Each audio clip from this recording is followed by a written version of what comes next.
From claims of healings and visions to the world's most inexplicable events, whether you're a believer or a skeptic, the truth is always worth the hunt. EWTN Radio presents The Miracle Hunter with Michael O'Neill.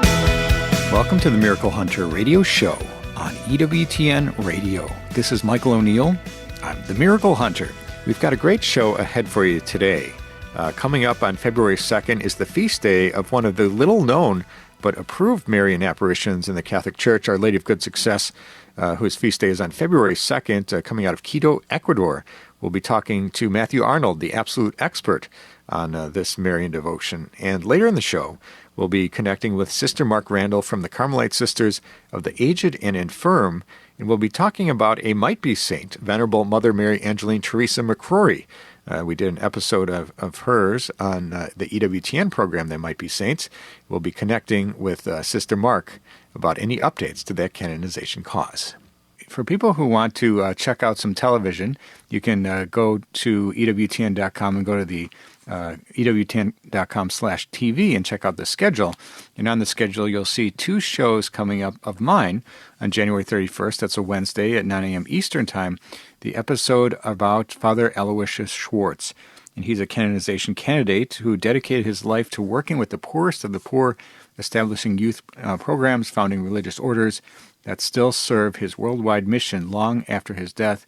And that one was a true honor to film, traveling to Mexico and going to Chalco and other places that Father Al Schwartz set up to help thousands and thousands of children there and in Korea and in the Philippines and all around the world. Absolutely amazing priest who's a venerable now. So that episode focuses on the life of Father Al Schwartz.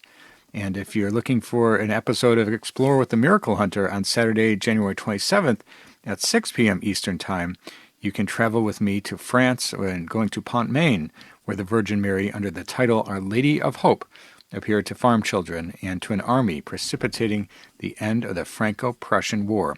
And that's January 27th at 6 p.m. Eastern Time. Explore with the Miracle Hunter.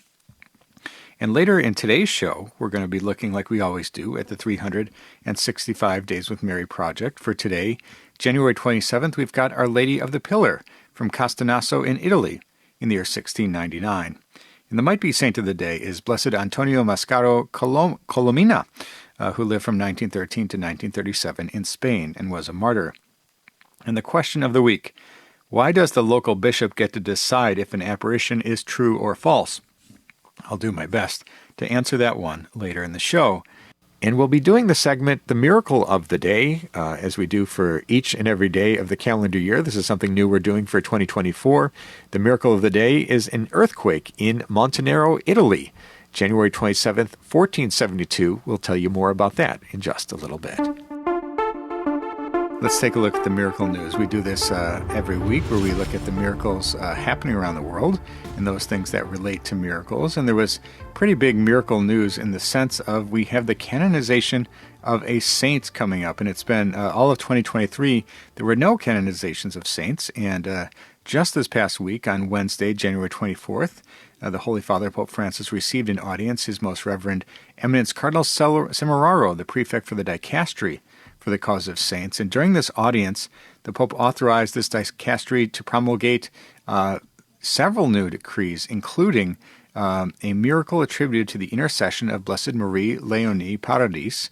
She was born Virginia Elodia, and she's the founder of the congregation, the Little Sisters of the Holy Family, born in Canada on May 12th, 1840, and died in Sherbrooke on May 3rd, 1912. And so she's the one who will be going forward towards sainthood.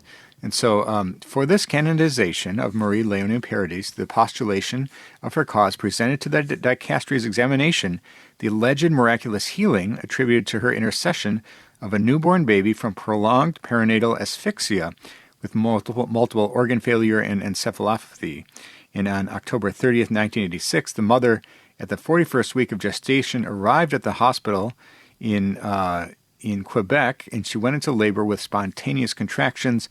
And during the last stages of labor, doctors found a significant deceleration of the fetal heartbeat with signs of prenatal hypoxia. And the pregnant woman was transferred to the delivery room at 10:19 p.m. The baby girl was born spontaneously with no respiratory activity, and after a minute of life, the heartbeats resumed, but the newborn did not react to stimulation.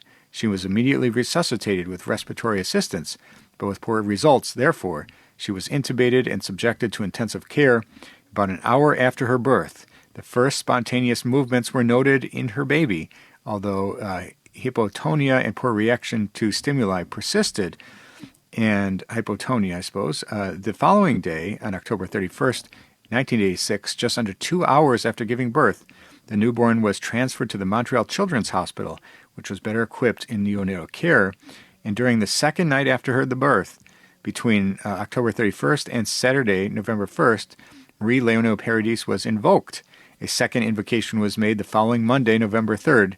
On November 9th, 1986, 10 days after her birth, the newborn was discharged in good health and without any prescriptions of any drugs or therapy. And today, she is a young woman who teaches languages. That's the child who survived in that case, in that miracle. So that's the miracle news for today. We have a new saint coming up, and that will be Blessed Marie Leonie Paradis will now be Saint Marie Leonie Paradis. So absolutely amazing story. Let's take a look at Catholic Pub Trivia.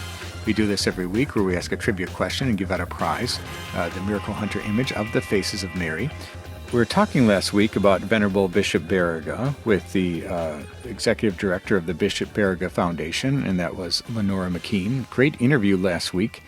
Connect to EWTN.com/radio or download the free EWTN app to listen to that amazing interview.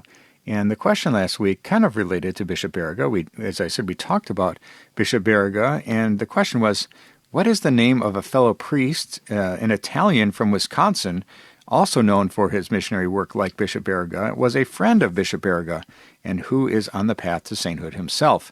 And the answer to that was Father Samuel Mazzucchelli. And writing in with the correct answer was Deacon Roger Skolbrook from Wisconsin, who came up with that answer, Father Mazzucchelli. And I guess it's appropriate if that bishop was, or that priest was from Wisconsin, we have somebody from Wisconsin answering that question correctly. So thank you so much for writing in that with that answer, and we'll be sending you out the prize, the image of the Faces of Mary. And the question for this week is, we're talking today about Our Lady of Good Success from Quito in Ecuador, which according to the reports happened in 1594. The question is, what is the only Marian apparition in history that has been fully investigated and approved by the Catholic Church that occurred before Our Lady of Good Success in 1594? If you think you know that answer and want to win the prize, the image of the Faces of Mary, send me an email to miraclehunter@EWTN.com or just go to my website, miraclehunter.com, and send me a message that way. Answers and winners will be posted on the show page on miraclehunter.com. We need to take a short break, but when we come back, we're going to be talking about the apparition of Our Lady of Good Success in Quito, Ecuador, with Matthew Arnold. Stay with us for that.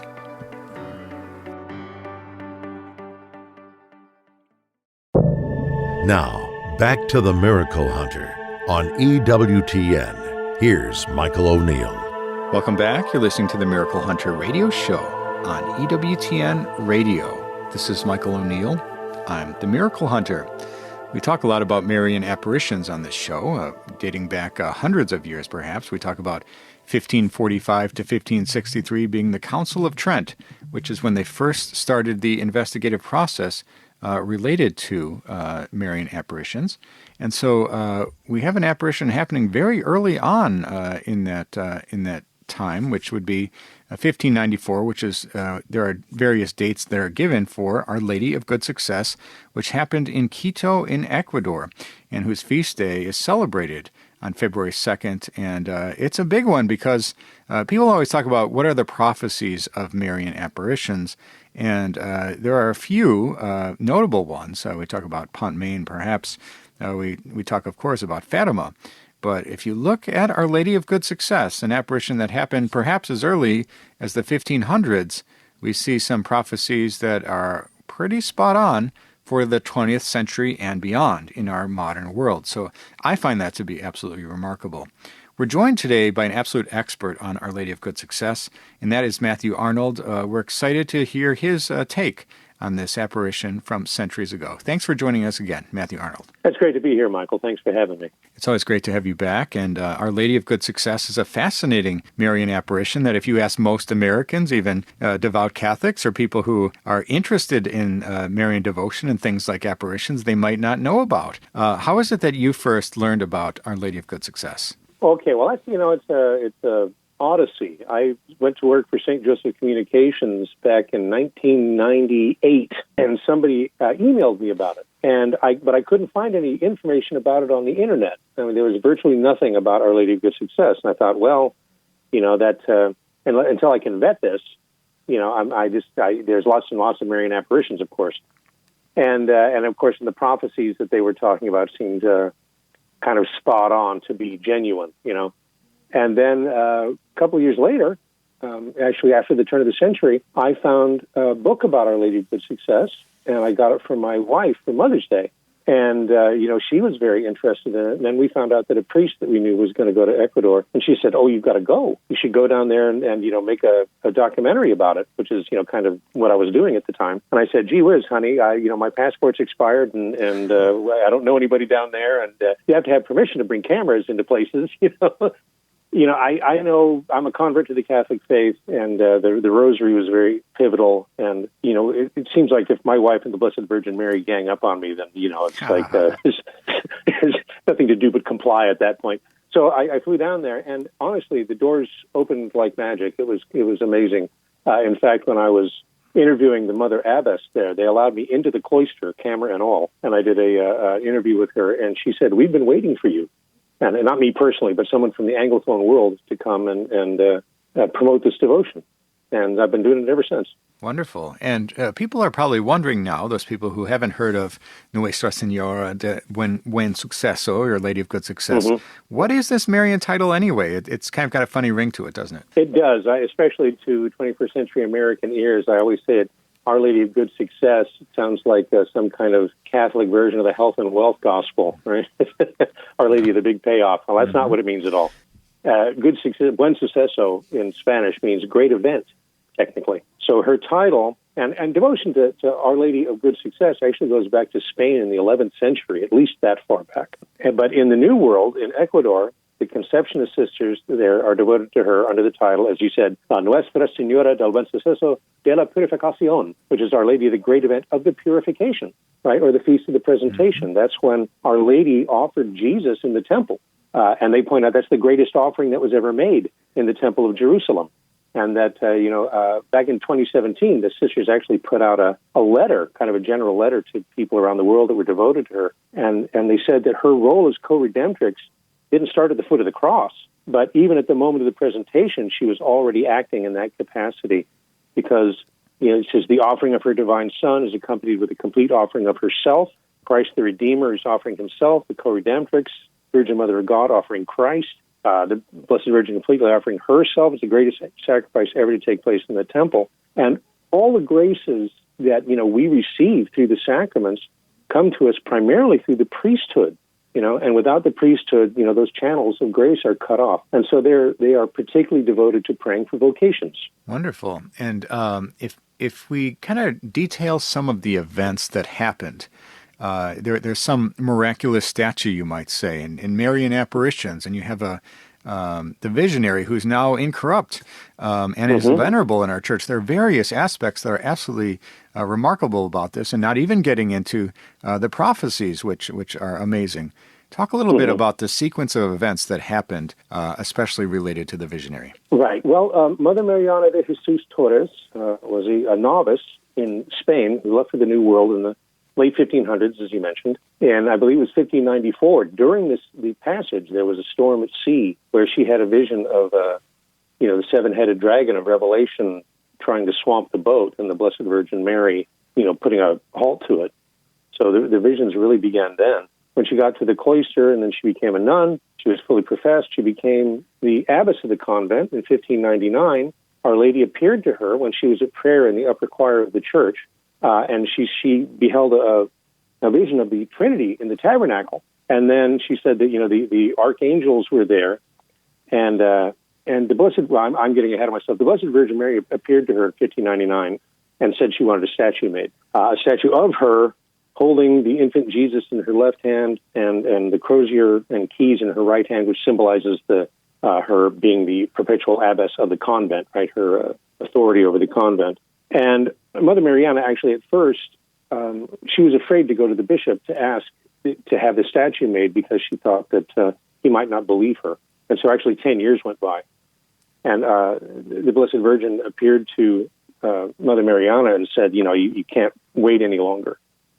And she actually reprimanded her for the fault of being disobedient to her.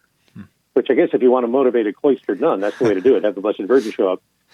So she went and saw the bishop the next day, and he was all for it. So they started work on the statue. They had a local sculptor there making it. But then he went to Colombia to buy Spanish paint to paint the statue, because that's the way they do it in the Quito Baroque style. The statues are made from wood that's then painted realistically and polished.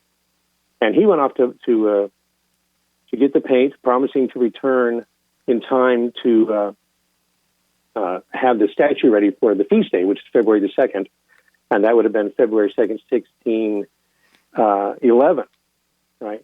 But in January, when he went there, Mother Mariana, now, as I was saying, she was praying. She saw this vision of the archangels. They appeared with her, and the founder of their order, St. Francis of Assisi, and the angels actually completed the statue. She said that when they were finished, that Francis of Assisi placed his own cincture around the statue's waist, and she says the presence of Mary entered into the statue and sang the Magnificat. Right, so this is quite miraculous. Anyway, the sculptor returns. He and the bishop, he goes into the cloister, sees the statue, and says no human hand has done this. Calls for the bishop, who has the same reaction. They, write out a testimony that it was a miracle, and they have it notarized. And I remember seeing the statue there. I thought, it's a beautiful statue, but is it the most beautiful in the world? Is it the most, Right. The statues of the Blessed Virgin, more artists have used her as a model than any other woman that ever lived. There's a lot of beautiful art. But the reason they believed it was a miracle is that the statue was not merely finished, it was transformed. It had changed from the sculpture that he had done to one that more accurately represented her vision.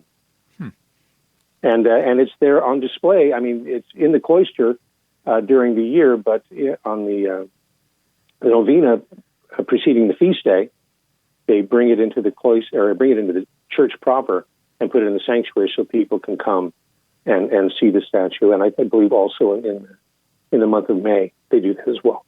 Wonderful. Well, I look forward to seeing that in person. We're talking today with Matthew Arnold, expert on Our Lady of Good Success, about this fascinating devotion that stemmed from an apparition dating back to as early as 1594. And one of the things that really stands out about this, I mean, we do have these remarkable aspects that you're talking about, this very holy visionary, this statue, modified by angels, you might say, but the prophecies are the thing that really lasts in people's mind, I think. Things that talk about that reference the 20th century and could have never been predicted, could have never been prophesied. Talk a little bit about some of the things that are noteworthy coming out of those prophecies. Sure. Well, the prophecies, as we think of them, this happened over the course of 40 years. And 7 appearances of the Blessed Virgin and these various prophecies that she made. And the most striking for us is that she said there would be a great crisis of faith in both the world and the church that would reach a critical point in the middle of the 20th century, or just after the midpoint of the 20th century, which, I was there. It was the 60s, we called it. And there really was this societal upheaval, sexual revolution, and the beginning of the breakdown of traditional values, which has come to it's like a fever pitch in our own days. When Our Lady showed Mother Mariana a vision of the modern situation, she says in her memoir that if she had not been miraculously sustained, the shock would have killed her. And it's, imagine the reaction of a 16th century cloistered nun, right? The height of the Counter-Reformation, seeing, what was going to transpire in the church. Our Lady told her that there would be an almost total and general corruption of customs. And again, that's seems pretty accurate, especially in the church. We think about just mass attendance. In our own country, it's down to less than 25%, and in some places, it's in the single digits. That would have been inconceivable at that time. She said, innocence will almost no longer be found in children, nor modesty in women. Right, and there'll be almost no virgin souls. And again, when you think about, like you mentioned, Our Lady of Fatima, talking about scandalous fashions that would displease our Lord. And as far as the innocence of children is concerned, gosh, it's under constant attack, day and night, especially not just through TV and the internet, but that diabolical rectangle that every child carries in their pocket now. It's just amazing. But then she also spoke about all the sacraments being profaned. That especially, she said, the sacrament of matrimony will be attacked, and iniquitous laws would make it easy to live in sin. And it's like, boy, and we've gone beyond just living in sin, haven't we? To living into sins that cry out to heaven for vengeance. But even just since the middle 60s to the turn of the century, we saw Catholic enrollments go from 338 in 1968 to over 50,000 in 2002. That's a lot of people entering into the sacrament of matrimony without knowing what they're really doing. Obviously, if the church is going to grant that many annulments, that many marriages were really impeded somehow. And she talked about the Blessed Sacrament. She said, in this epoch, the enemies of Jesus Christ, instigated by the demon, will steal consecrated hosts from the churches so they might profane the Eucharistic species. My most holy Son will see himself cast upon the ground and trampled upon by irreverent feet. And I'm sorry to say that that's a real thing, that people who are, have diabolical intentions will go into Catholic churches just to procure a consecrated host. And of course, in 1590 whatever, the only way to get a consecrated host would have been by stealth or by force, right? You either break into the church in the middle of the night, or you hold a priest at gunpoint. And now, I'm in sales, not in management. I don't, I'm not accusing anybody of doing anything. It's not in line with what the church is allowing currently. But virtually anybody can walk into any Catholic church in the world, hold out their hands, and receive a host. Mm-hmm. So, we live at a time where priests and deacons and people who are extraordinary ministers of Holy Communion really need to be aware. They need to be paying attention and make sure that people that receive in the hand are actually consuming that host. What do they say? Amazing prophecies that ring true in an unfortunate way in our world today. Right. We've been talking today with Matthew Arnold, expert on Our Lady of Good Success, about some of the amazing prophecies from the 1500s and beyond that we've seen come to bear in the 20th century and beyond. And so going forward, Matthew, as we try to not get too depressed about the accuracy of these statements, how do we take the message of Our Lady of Good Success and help to grow in love of the Virgin Mary and of her Son? The message of Our Lady of Good Success is a message of hope, because after all these dire predictions, Our Lady said to Mother Mariana, just when everything would seem lost and paralyzed, that will mark the arrival of my hour, when I will crush the head of the proud Satan under my feet. All right? She promises a marvelous, and that's the word translated from Spanish, a marvelous restoration of the church and our culture and society. And that's a great consolation. And she said that those who were devoted to her in this time, in this epoch, that devotion to her would be a great consolation.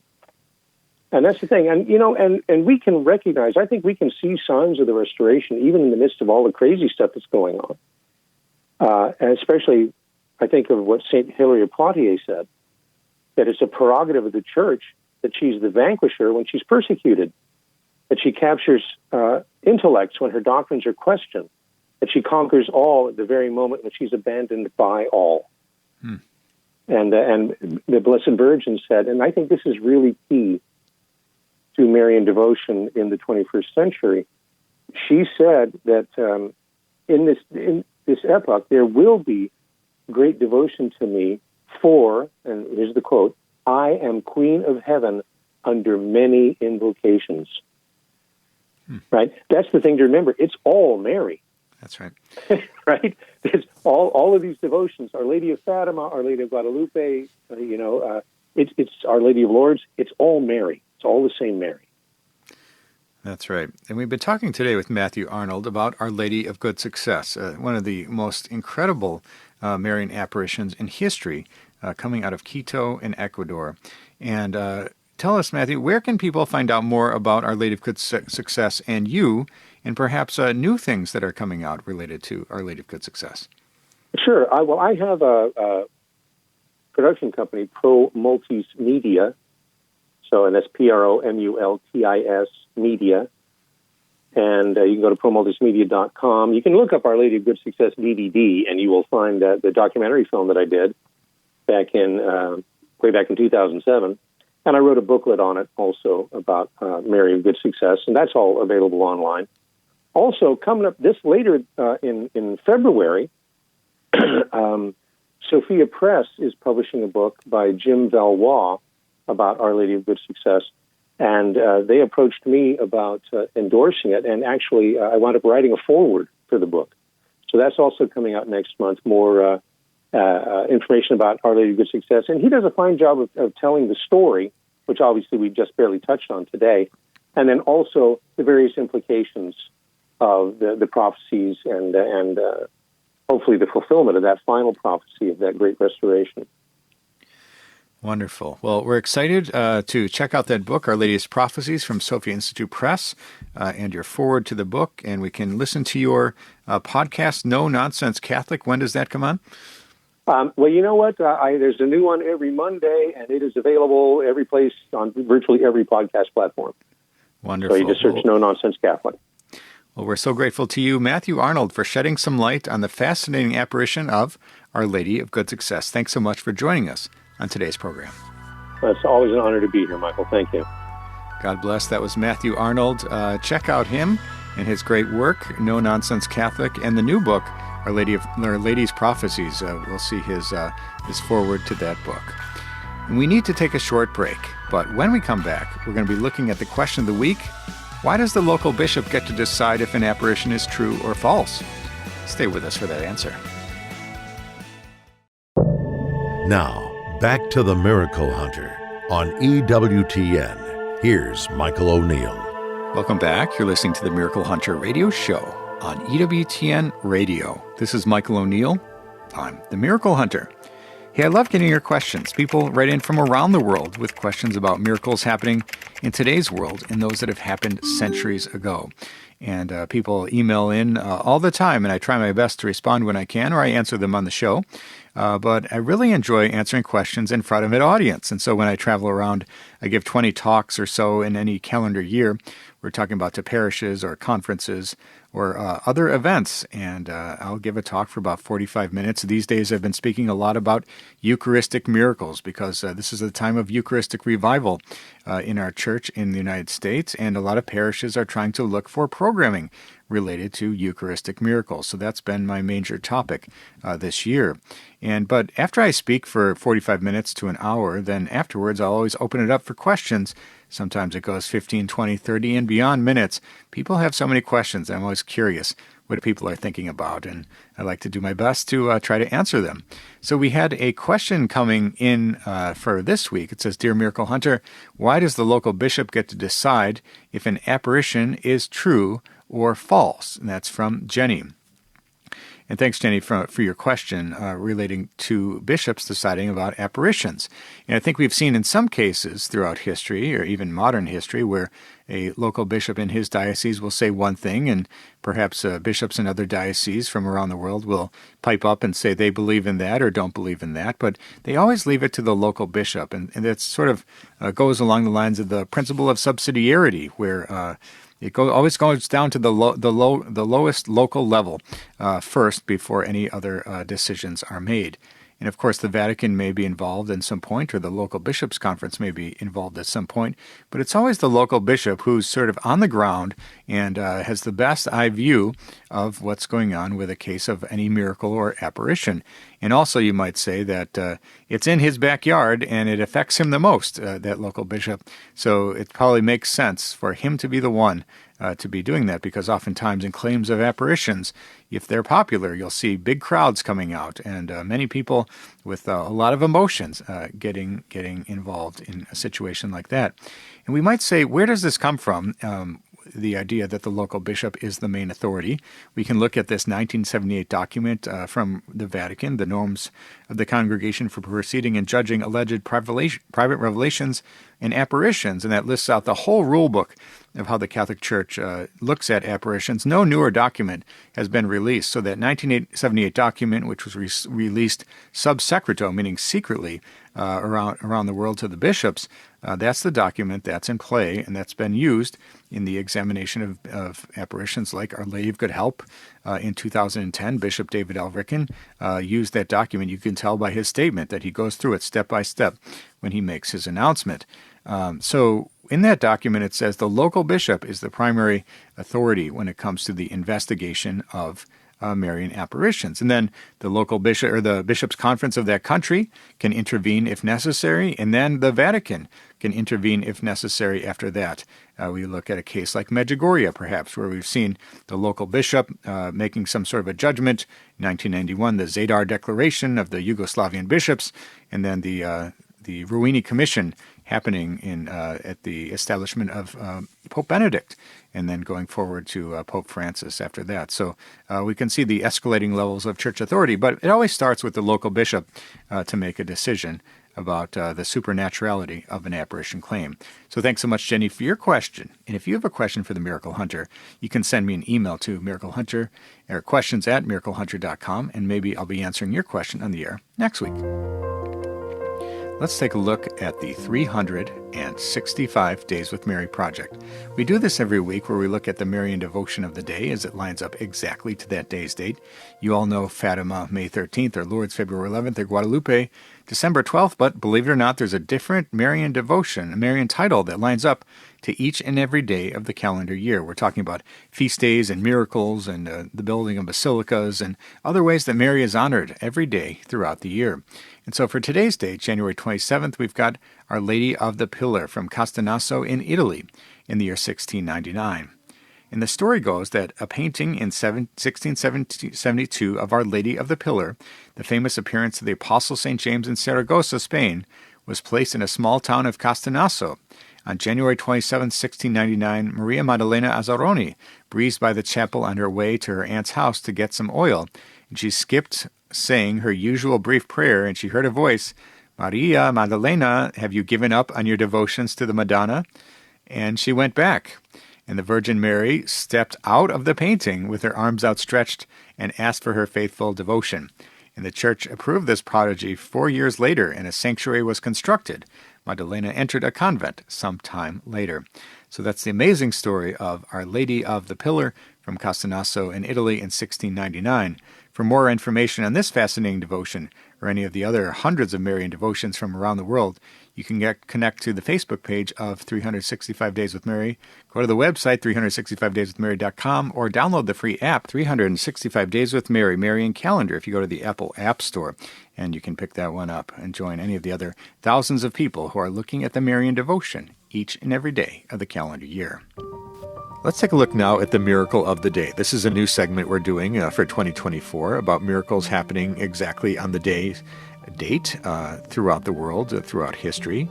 And for today, we have the Madonna de Montenero in just south of Pisa in the Tuscany region of Italy.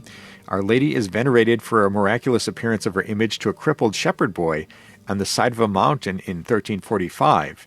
And there's a voice asked him to take this image to the top of the mountain. Because of the physical condition, he wavered but was told not to worry, and he struggled to fulfill his mission. And when he reached the top, he stopped to gather his strength, and it was at that point he felt a strange tingling in his leg, and he rose as a new person and ran to tell his parents, carrying the crutch he no longer needed.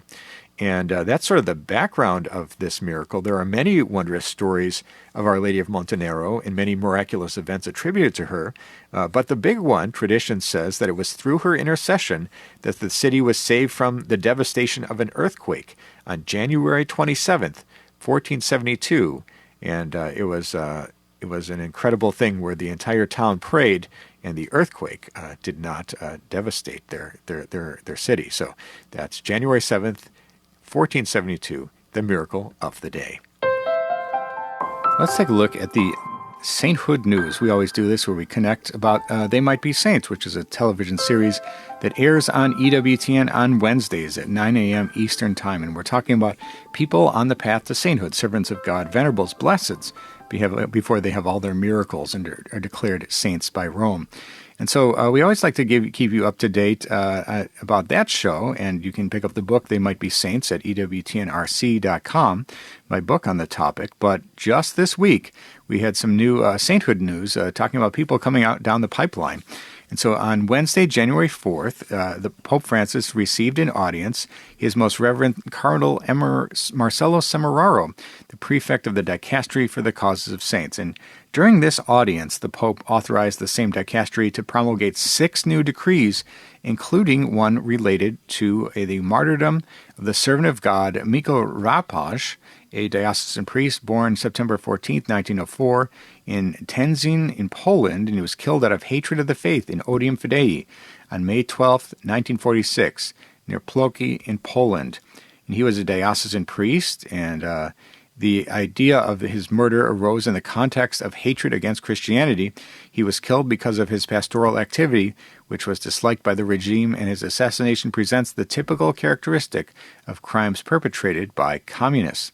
And so that was from the Dicastery for the Causes of Saints website relating to this new blessed, as he'll be, Michael Rapaj, and with one miracle, he will move on from blessed, and he will be named a saint. And if we look at the Might Be Saint of the Day, we do this every week as well. We try to find somebody whose feast day or death anniversary lands exactly on the day's date. And today, and we're talking about, again, servants of God, venerables, and blesseds. We've got Blessed Antonio Mascaro from Colomina in Spain. And he was born on January 27th, or his feast day is January 27th. He was born on March 12th, 1913, in Elbelda in Huesca in Spain. And he was a professed cleric in the Sons of the Holy Family. In 1935 to 36, he was in the military, serving during the week and studying in seminary when he was off duty. And at the beginning of the Spanish Civil War, the seminary closed, and he was pulled out of the army, and he moved to Barcelona, Spain, and worked in a soap factory. He was arrested and executed for his faith. And he died on January 27, 1937, in Montcada in Barcelona, and his body has never been located. And he was declared venerable by Pope Benedict XVI in May 10, 2012, and he was beatified on October 13, 2013, by Pope Francis. And that's the Might Be Saint of the Day, Blessed Antonio Mascaro Colomina, with one more miracle. He will be declared Saint Antonio Mascaro Colima. For more information on this future saint, or They Might Be Saints, the television series, you can connect to theymightbesaints.com.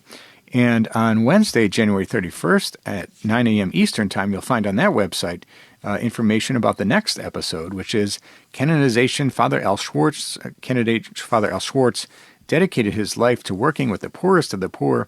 He established youth programs and founded religious orders that still serve his worldwide mission long after his death. That's a 30-minute program which airs on Wednesday, January 31st at 9 a.m. Eastern Time. We need to take a short break, but when we come back, we'll be connecting with Sister Mark Randall from the Carmelite Sisters of the Aged and Infirm, and we'll be talking about a Might Be Saint, Venerable Mother Mary Angeline Theresa McCrory. Stay with us for that.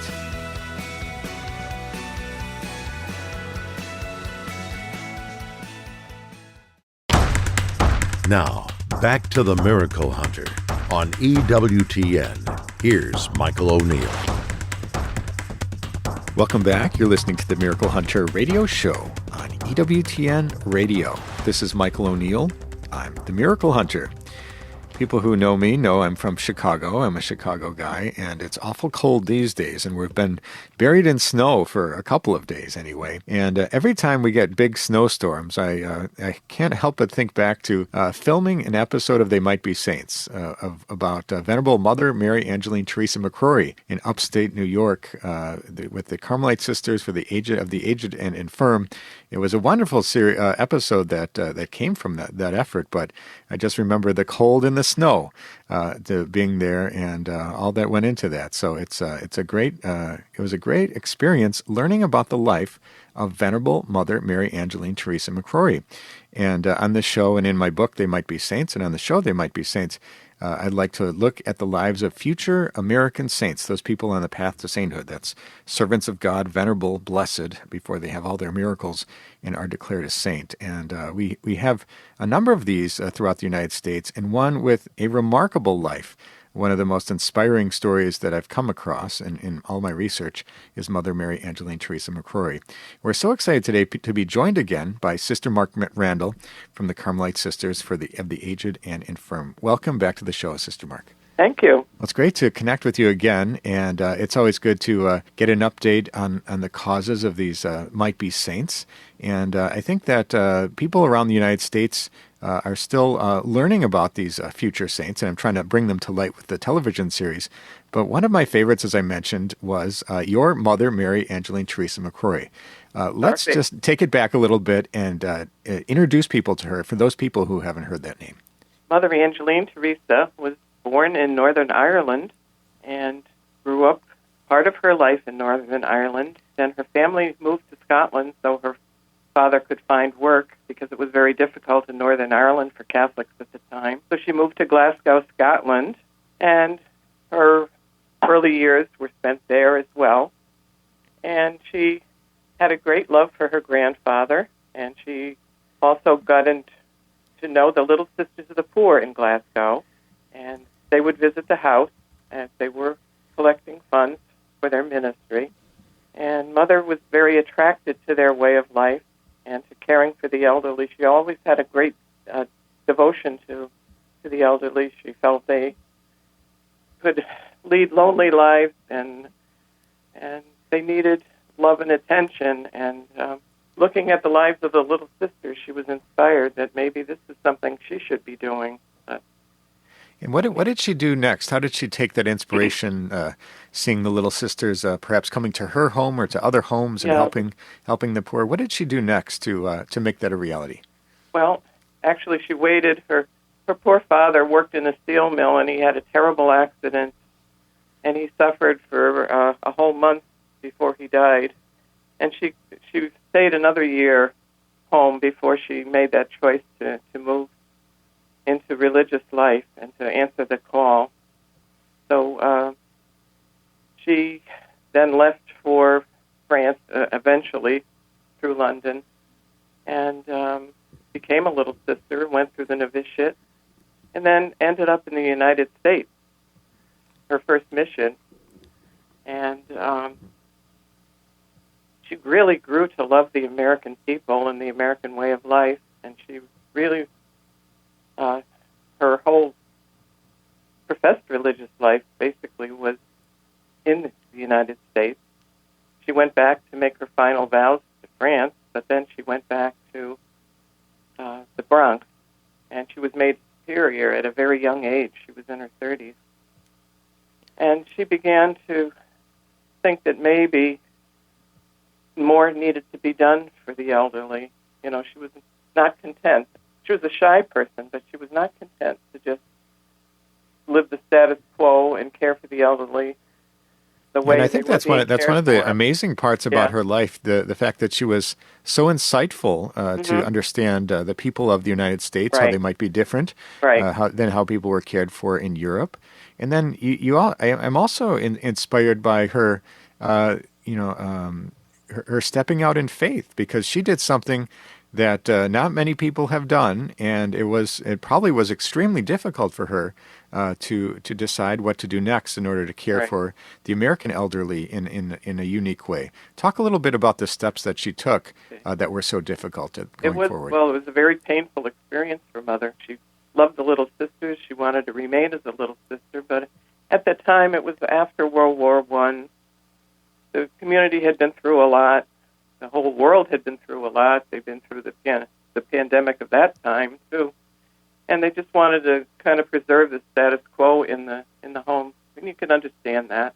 But Mother couldn't wait. She just felt that she was not living her fourth vow of hospitality, and that she really wanted to provide more for the elderly, to decorate the home a bit more, to allow husbands and wives to share a room if they were able, to have more freedom for the elderly, to celebrate American holidays.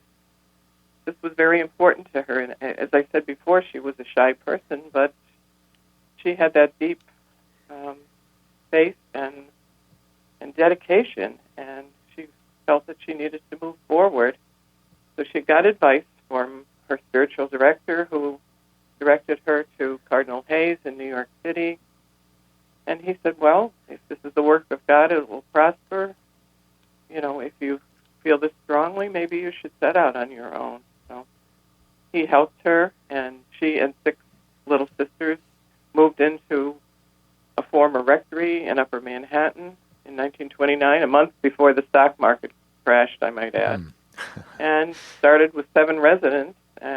But it was a very painful experience. As I said, Mother loved her community and did not want to have to separate herself, but it just was the only way it could be done at that particular time. Different times amazing, have amazing courage and amazing faith to do that. And we see Mother Mary Angeline Theresa McCrory having a genuine love for Carmelite spirituality, and that was something that inspired her in the formation of her order and going forward. Talk a little bit about the connection she had with Carmelite spirituality. There were Carmelite friars in the area, and they developed a good relationship with the sisters. And when Mother was trying to make these decisions, it was the Feast of the Little Flower, and one of the Carmelite friars brought her a big bouquet of roses, and she really felt that that was kind of a sign that also that she should affiliate with Carmel, but that she was doing what the Lord was asking of her at that particular point. Wonderful. And then going forward, all these years, we see the work of Mother living on in a big way through your order, the Carmelite Sisters of the Aged and Infirm.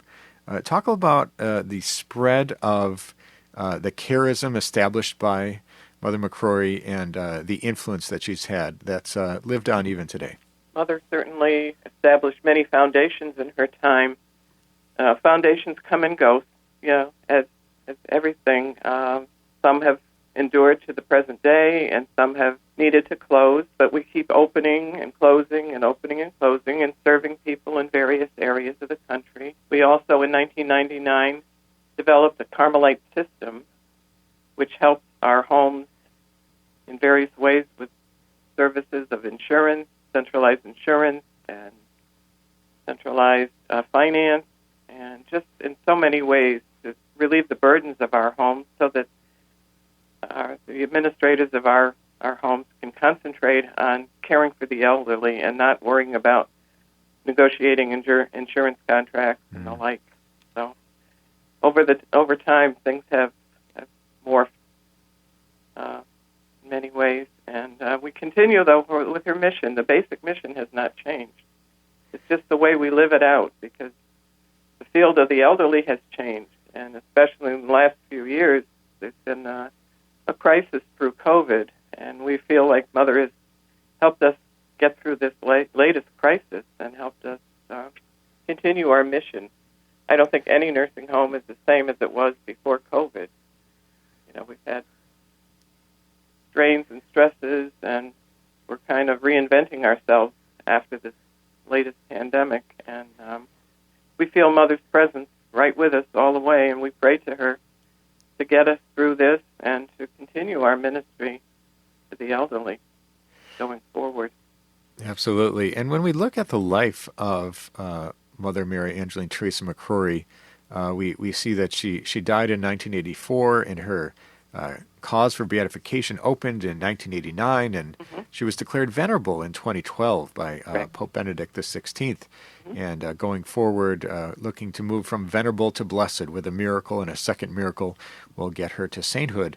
When you talk about the positio, or the academic position paper that was put together to boost her to venerable, to have her life of heroic virtue established, what are the virtues of Mother McCrory that are talked about even today? Her deep love of the Eucharist, which certainly in this year of focus on the Eucharist, when we made our Heritage Center, we built a Heritage Center with some of her memorabilia, but we did a statue of her, but we had it outside, and she's looking at a monstrance. We had the sculptor make a monstrance that she could be sitting there gazing at the Eucharist. That gave her strength. One of her mottos was, "Be kinder than kindness." So she had a great love and kindness for people. She knew people. With the sisters, she knew your family. She knew a lot about you and tried to encourage you in your religious life. And she certainly was very kind to the residents and insisted on kindness and compassion, one of our core values, as is the sanctity of life. Hospitality was a very strong value with Mother as well. And shared commitment to work with lay staff in caring for the elderly. Those are our four core values. Absolutely. A beautiful life lived by Mother Mary Angeline Theresa McCrory. And as I mentioned, her sainthood cause is open. We featured her on an episode of They Might Be Saints, and in a chapter of the book, They Might Be Saints as well. And so moving forward, she's a venerable and will be moving to blessed once a miracle has been found and established by Rome as being without natural explanation. And there have been various cases throughout the years of reported miracles for people who want to seek the intercession of Mother Mary Angeline Theresa McCrory, perhaps get a beatification prayer or learn more about her. What's the best way that people can learn more? Okay. Well, we have the Mother Angeline Society, and I would say Google that address online or go through the Carmelite Sisters website. It's carmelitesisters.com, and there's links to Mother Angeline, her blog, her society, and you'll learn more about our community and Mother's life that way. Wonderful. Well, we're so grateful to you, Sister Mark Randall from the Carmelite Sisters for the Aged and Infirm. This is a perfect time just beyond the death anniversary of Venerable Mother Mary Angeline Theresa McCrory to talk about this great future saint in our American Catholic Church. Thank you so much, Sister Mark, for being with us on the program today. Thank you. God bless. That was Sister Mark Randall from the Carmelite Sisters of the Aged and Infirm, talking to us about one of the incredible future American saints, that is Venerable Mother Mary Angeline Theresa McCrory. We encourage people to find out more and seek her intercession for a miracle. And that's all the time we have for today's show. If you missed any of this episode or want to catch up on past episodes, you can go to EWTN.com/radio, check out the audio archives, or download the free EWTN app. I'd like to thank our guest today, Matthew Arnold, talking to us about Our Lady of Good Success, and Sister Mark Randall from the Carmelite Sisters of the Aged and Infirmed, giving us an update on Venerable Mother Mary Angeline Theresa McCrory's canonization cause. Check out my television program, Explore with the Miracle Hunter, Pont Maine. I travel to Pont Maine in France, where the Virgin Mary, under the title of Hope, Our Lady of Hope, appeared to farm children and to an army precipitating the end of the Franco-Prussian War. And I'd like to thank you for joining me today on Miracle Hunter, where from claims of healings and visions to the world's most inexplicable events, whether you're a believer or a skeptic, the truth is always worth the hunt. Talk to you next week.